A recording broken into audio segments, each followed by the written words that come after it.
따라 하실까요? 부르심을 입은 자의 생활. 여러분은 하나님의 은혜로 하나님의 자녀로 부르심을 입은 자입니다. 할렐루야. 그것을 늘 감당하며 감사하며 살아가는 것이 신앙인의 모습입니다. 근데 마귀는요, 자꾸 와서 네가 어떻게 하나님의 택한 자냐? 네 생활을 봐라. 부족하지 않냐? 날마다 죄 짓지 않냐? 못된 생각하지 않느냐? 입에 내뱉는 말마다 덕보다는 나쁜 것이 더 많지 않느냐. 자꾸 우리를 뭐예요? 흔들어요. 자꾸 흔든다니까. 그때마다 우리는 어떤 생각, 맞아. 나 같은 죄인이, 나같이 부족한 자가 어떻게 하나님의 거룩한 백성으로 살아갈 수 있겠어? 스스로 뭐예요? 영적으로 침체되고 자꾸 까라앉게 만드는 게 누구 장난이에요? 마귀 장난이에요. 이걸 이겨야 돼요. 그걸 이기기 위해선 내가 누구인지 알아야 돼요. 하나님은 우리에게 말씀을 주시는 이유는요, 부르심이 합당한 자로 세우기 위해서 주신 게 아니에요. 그건 누구 짓거리예요? 마귀 짓거리예요. 하나님은 우리에게 말씀을 주신 이유는요, 너는 이미 뭘 받은 자다? 부르심 입은 자다. 할렐루야. 나는 하나님의 부르심 입은 자로서 너는 나의 택한 자요, 나의 성도요, 나의 거룩한 자요, 나의 자녀된 자유니 이제 너희는 이렇게 살기를 바란다. 라고 하나님의 바람이 있는 것이지, 그것이 나에게 올무가 되거나 그것이 나에게 걸림돌이 되는 것은 하나님께서 원하시는 것이 아니란 말이에요. 그래서 여러분, 교회라는 말은요, 헬라어 말 저도 잘 모르거든요. 한 학기 공부했는데 뭘 알겠어요? 네? 한 학기 3학점 한 번 공부했는데 제가 헬라어 읽을 줄이나 읽지 제대로 뜻을 알겠어요? 그런데 헬라어로 교회란 말은 따라합시다. 에클레시아. 에크라는 말은요, 영어로 EX거든요. 불러내다, 끄집어내다, 이끌어내다. 레시아는 따라합시다. 세상. 하나님을 모르는 이 세상에서 하나님의 거룩한 백성으로 뭐 하셨다? 불러내셨다. 이게 교회예요. 하나님께서 여러분을 이미 뭐 하신 거예요? 하나님을 모르고 하나님과 상관없던 이 세상 속에서 나의 자녀로, 하나님의 백성으로, 하나님의 거룩한 성도로 부르신 자가 바로 누구십니다? 여러분이십니다. 할렐루야. 그걸 늘 인정하고 살아가는. 그래서 내가 하나님의 거룩한 백성이 되었으니 거룩한 백성 되기 위해서가 아니에요. 다른 모든 세상의 종교들은 거룩함에 이르려고, 구원에 이르려고 자기가 뭘 해야 되는 거예요. 고행도 해야 되고, 도도 닦아야 되고, 수행도 해야 되는 거고, 공덕도 쌓아야 되는 거고, 착한 일도 해야 되는 거고, 법도 지켜야 되는 거예요. 왜? 거룩함에 이르기 위해서. 성경은 그게 아니에요. 그걸 말하면 그건 이단이 되는 거예요. 이따 말씀드리겠지만. 그렇다면 진정한 신앙은 뭐냐? 하나님이 나를 이미 거룩한 자, 부르심을 입은 자로 세우셨으니, 할렐루야, 이제 내가 거룩한 백성답게 살기 위해서 하나님의 법을 지켜가겠습니다. 그거예요. 백성 되기 위해서, 거룩한 구원의 은혜에 이르기 위해서 법을 지키는 게 아니고, 하나님이 나를 거룩한 백성으로 이미 삼아 주셨으니 내가 하나님의 거룩한 백성답게 살겠습니다. 그러기 위해서 말씀도 공부하는 거고, 주의 뜻을 알고자 기도도 하는 거고, 그 은혜가 너무 커서 감사와 찬양으로 영광 돌려드리는 것, 그 길을 걸어가는 거예요. 그렇다면 오늘 본문에 나와 있는 거룩하심, 부르심을 입은 자의 생활은 어떤 삶이겠습니까? 첫 번째 따라하시겠습니다. 자유의 생활. 다 함께 우리 12절과 13절 상반절 시작. 너희를 어지럽게 하는 자들은 스스로 베어버리기를 원하노라. 형제들아, 너희가 자유를 위하여 부르심을 입었으나. 아멘. 너희가 무엇을 위해 부르심을 입었다고요? 자유를 위하여 부르심을 입었다는 거예요. 제가 지난주에 설교 드렸어요. 예수 그리스도의 선물이 3가지가 있다고. 첫 번째가 뭐라고 말씀드렸어요? 자유. 두 번째, 소망. 세 번째, 믿음. 확실하십니다. 우리 찬양대는 달라요. 이렇게 찬양대가 도매급으로 다 올라가는 거예요. 네? 얼마나 귀해요. 자유를 주셨고, 소망을 주셨고, 믿음을 주셨어요. 그렇다면 하나님이 내게 주신 자유를 뭐 할 수 있어야 돼요? 누리는 거예요. 그게 부르심을 입은 자의 삶이라는 거예요. 그것이 생활이라는 거예요. 하나님께서 만물을 창조하실 때도 마찬가지예요. 하나님께서 만약에 아담과 하와에 너 잠깐 기다려. 내가 좀 만물을 만들고 너희를 그곳에 인도해 줄게 하면 사람이 어떻게 살아요? 그 환경에. 그렇죠? 아무것도 없으면. 하나님께서 빛, 공창, 식물 전체, 새와 물고기, 짐승과 사람 모든 만물을 완벽하게 만드신 다음에 마지막에 뭘 마련해 두셨어요? 에덴을 마련해 하셨어요. 그 에덴 동산에 누가 거할 수 있도록 아담과 하와를 거할 수 있도록 그곳에 살게 하셨어요. 이게 은혜라는 거예요. 이게 구원의 기쁨이라는 거예요. 하나님께서 우리에게 모든 은혜를 주시고 너가 이제 나의 피조물로 나의 사랑하는 자로 나의 택한 자로 나의 부르심을 입은 자로 살아가라. 그것이 하나님의 말씀이에요. 그런데 하나님께서 아담과 하와에게 자유를 주셨어요. 모든 걸 다 마음껏 해라. 근데 한 가지 오늘 하지 말아라. 저 에덴 동산 꼭대기에 있는 선악과는 따먹지 말아라. 왜 그랬을까요? 모든 것을 마음대로 할 수 있으면 뭐가 없어져요? 삶의 중심을 잃어버려요. 그러게 하나님께서 저 선악과를 바라보면서 누구 기억하라고요? 하나님 기억하라고. 나는 피조물임을 기억하라고. 그래서 선악과를 어디에 두신 거예요? 에덴동산 꼭대기에 두신 거예요. 거기만 들면 뭐가 보여요? 저 선악과를 바라볼 수 있는 거예요. 저 선악과를 주심이지 하나님의 말씀을 기억하는 거예요. 나의 삶의 규모를 우리 경상도 말로 단돌이 하는 거예요. 그렇죠? 단돌이 할 줄 아는 거예요. 그게 신앙생활이에요.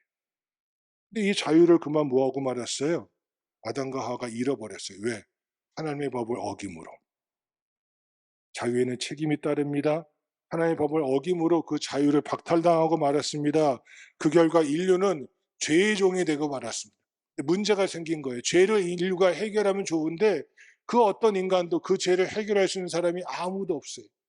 그래서 하나님의 방법으로 예수님이 이 땅에 오셔서 우리 모든 죄를 과거에 지은 죄와 오늘의 지은 죄, 내일의 지을 죄 모든 죄까지 친히 십자가에서 담당하심으로 우리의 죄값을 치르셨고 우리를 죄에서 해방되는 자유를 주실 뿐만 아니라 십자가에서 부활하심으로 우리를 의롭게 하시는 은혜를 주셔서 우리에게 의롭게 하시는 축복을 더하신 것이 하나님의 자유된 은혜가 우리에게 부음받은 것임을 깨닫는 것입니다. 그런데 갈라디아 교회에 문제가 생겼습니다.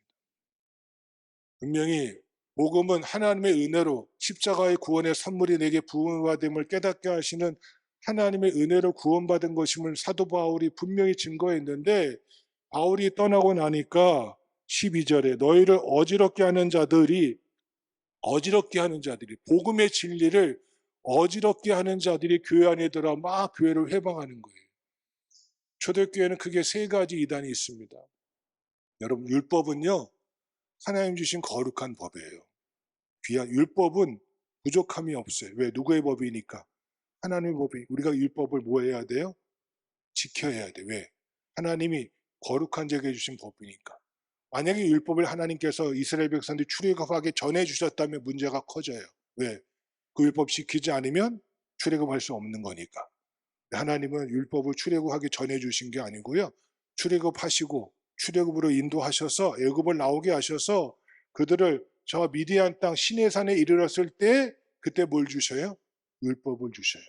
나는 너희 하나님이 되고 너희는 나의 백성이 되었으니 너희가 나의 백성된 자로서 무엇을 하라? 이 하나님의 법을 지키라고. 그게 율법이에요. 율법은 구원받은 부르심을 입은 자들이 그 흑암과 어둠의 권세에 살던 자를 하나님의 의의 백성 삼으신 그 은혜를 입은 부르심을 입은 자들이 지키는 법이 바로 뭐예요? 하나님의 법, 율법. 크게 요약하면 하나님 사랑하고 이웃을 사랑하는 이 법이에요. 이 법을 지키는 거예요. 그런데 여러분 이 율법을 지키는 것을 마치 구원의 조건인 양 만든 게 있어요. 그게 바로 이스라엘 백성들이에요.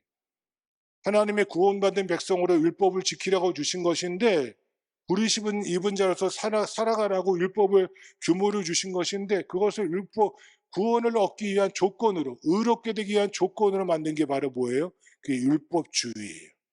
율법을 지킴으로 뭐 해줄 수 있다? 의로워질 수 있다. 율법주의가 문제. 율법은 선한 거예요. 율법주의가 문제. 율법을 지킴으로만 구원받는다고 말하는 율법주의를 배격하기 위해서 쓴 사도 바울의 편지가 바로 뭐냐면 로마서예요. 로마서. 그 로마서의 개념을 알고 읽으셔야 돼요. 그 갈라디아서는 뭐가 문제? 와서 교회 와서 교묘하게 꼬이는 거예요. 맞아. 너희 은혜로 구원받는 거 맞지? 맞아, 맞아. 은혜로 구원받는 거. 근데 생각해봐. 네가 은혜로 구원받는데 네 삶을 보니까 네 죄된 모습이 있잖아. 그 죄된 모습 해결하려면 뭘 지켜야 돼? 율법을 지켜야 돼. 그래 이제 완전해지는 거야. 율법에 지키는 게 대표적인 게 뭔지 알아? 너희가 이스라엘 백성에 대해 선택받았는 표로 할례를 받는 거야. 이렇게 유혹을 하는 거예요. 할례는 받아도 괜찮아요. 근데 뭐예요? 내가 하나님의 구원받은 자로서의 확신을 갖는 것이지 그것이 구원받는 예표가 될 수 있는 건 아니거든요. 그렇게 교묘하게 꼬이니까 갈라디아 교인들이 은근슬쩍 넘어가는 거예요. 교회가 혼란해진 거예요.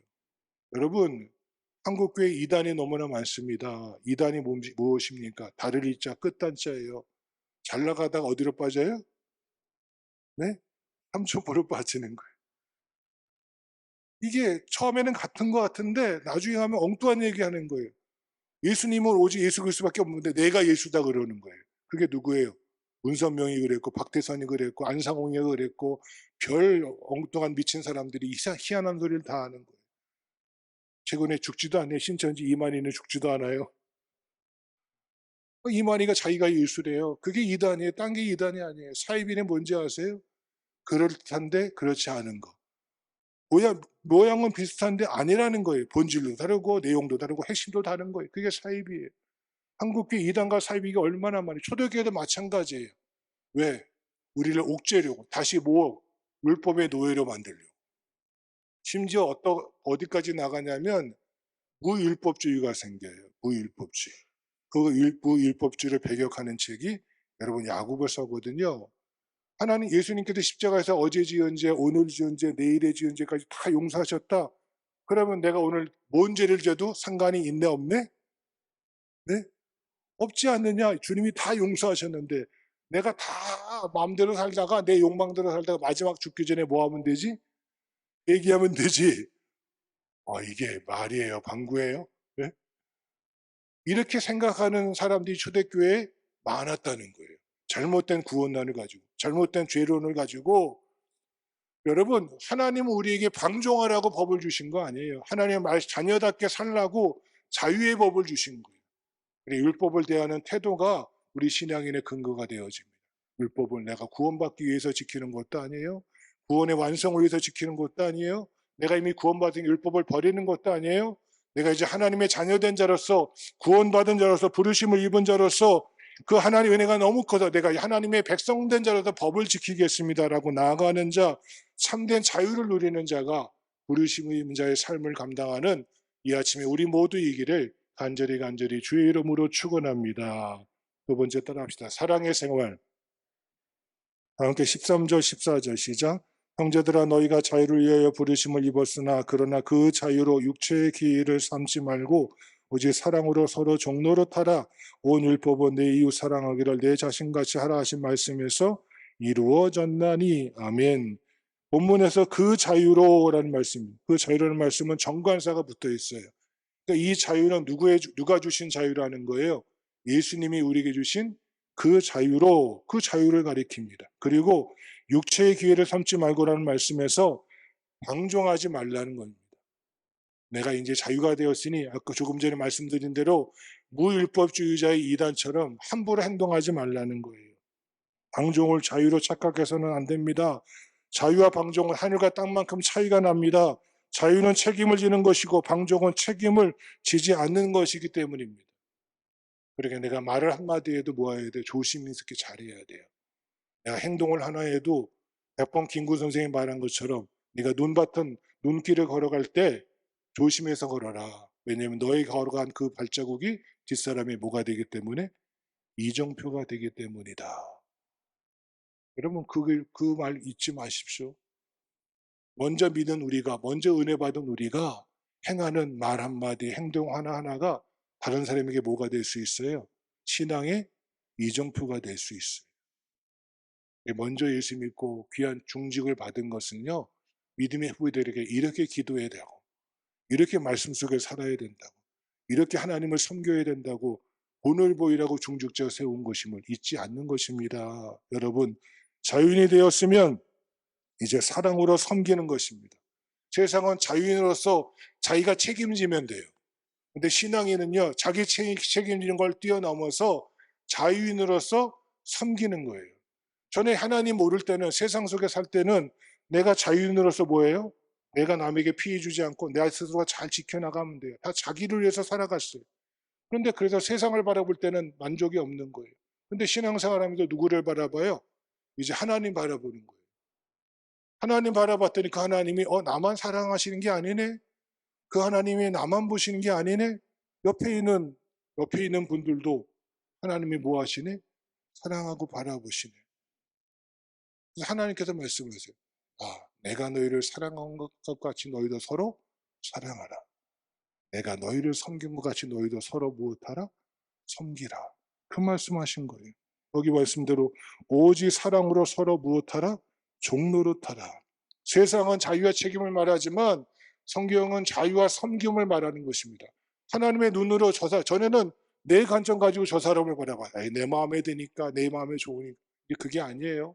믿음으로 살아간다는 것, 부르심을 입은 자로 살아간다는 것은 하나님의 관점으로 너를 바라볼 수 있는 거예요.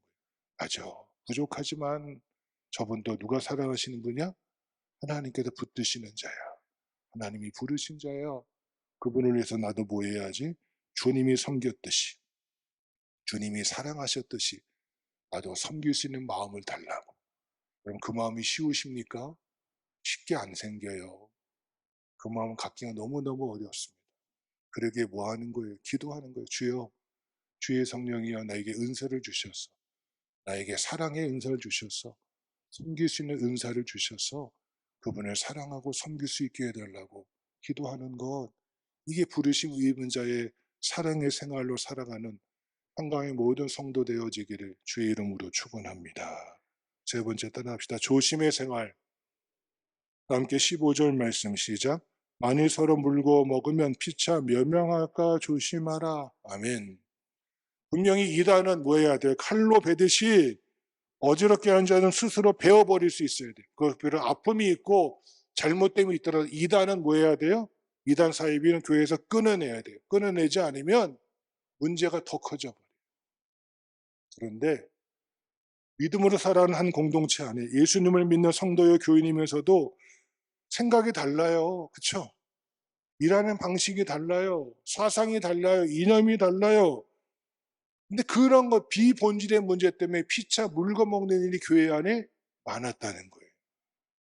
갈라디아 교회라고 왜 갈라디아만 있겠습니까? 유대인도 들어오고 헬라인도 들어오고 로마인도 들어오고 온갖 사람들이 다 모여서 신앙생활하다 보니까 배경도 다르고 생각도 다르고 일하는 패턴도 다르고 일하는 방식도 다 다릅니다. 먼저 해야 할 것, 나중에 할 것의 우선순위도 다 다른 거예요. 그때 여러분 어떻게 하시겠습니까? 이때 조심하지 아니하면 피차 멸망할 수밖에 없다고 조심하라고 사도 바울은 권면하고 있는 것입니다. 조금 전에 말씀드린 대로 이 갈라디안 이단들이 들어와서 율법주의자에 들어와도 교회를 막 흔들어 놓습니다. 이때 교회 내부에서 문제가 생겼습니다.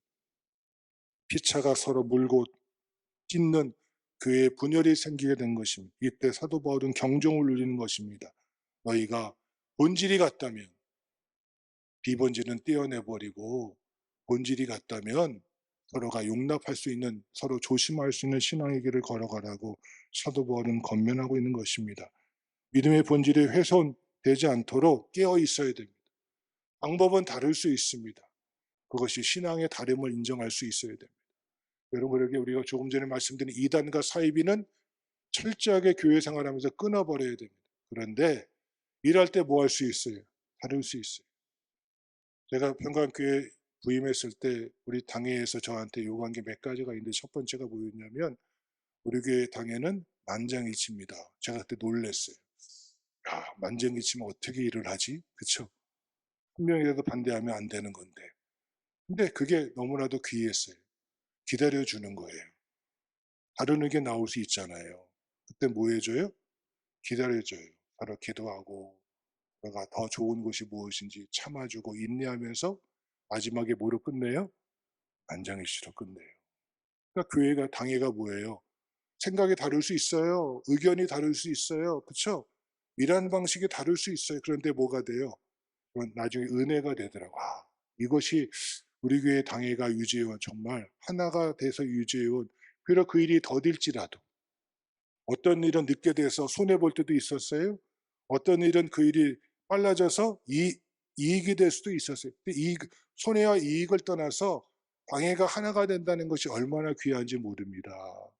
건강의 성도 여러분, 우리가 그렇습니다. 주님의 일을 할 때 조심해야 돼요. 특별히 신앙생활 하면서 먼저 된 우리들은요, 나중된 사람들을 뭐 할 수 있어야 돼요? 배려할 수 있어야 돼요. 종종 먼저 된 우리들이 처음 예수 믿는 사람, 평강교회 여러 가지 삶의 방식을 모르고서 신앙생활 처음 하는 사람들이 부딪힐 수 있잖아요. 그때 뭐 해야 돼요? 배려하고 용납하셔야 돼요. 거기다 놓고 막 한마디 하면, 솔직히 생각해 보세요. 나는 처음 믿었을 때 어땠는가? 그 사람보다 마음은 되지 덜하지 않았잖아요. 근데 내가 뭐라고 그 사람에서 함부로 판단하고 헤아리겠어요. 그때 내뱉은 한마디가 정말 배려해 주고 섬겨 주고 위해 주고 함께 덕을 세워 나가는 그 공동체가 되어질 때, 거기서 서로가 배려하는 조심하는 생활을 해 나갈 때 평강교회가 하나님의 부르심을 입은 자로서 하나님 기뻐하시는 공동체로 살아가는, 부르심을 입은 자의 삶을 감당하는 자, 이 아침에 우리 모두이기를 간절히 주의 이름으로 축원합니다.